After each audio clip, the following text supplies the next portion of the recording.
Avis au petit con ou à la petite conne qui a détruit la tombe de mon père, je vois une photo. Je vous vois arriver, non c'est pas à cause du vent, les pots qui sont devant la tombe de mon père, avec les initiales de ma mère et de mon père, ne tombent jamais, que ce soit à cause du vent, oui mon cœur, que ce soit à cause du vent ou non, la pluie, la grêle, le vent, la neige, ils ne tombent jamais tellement ils sont lourds. Donc non, ce n'est pas à cause du vent. Et je vous vois venir aussi les petits merdeux qui vont commencer à dire oui, mais t'avais qu'à pas mettre la tombe de ton père sur internet, nanana. Ou t'avais qu'à pas faire une vidéo en mode où tu décores la tombe de ton père pour Noël. Je suis désolée, j'ai le droit de faire ce que je veux. Je fais ce que je veux. Si j'ai envie de vous montrer comment ma mère décore la tombe de son défunt mari, je le fais.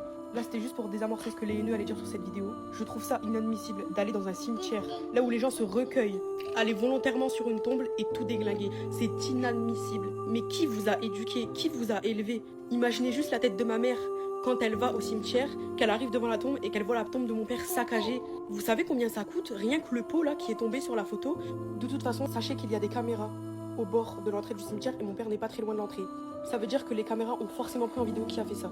Sache que si je te retrouve, tu finiras dans un caveau à côté de mon père. Comme ça, nous tous aussi, on pourra venir saccager ta tombe.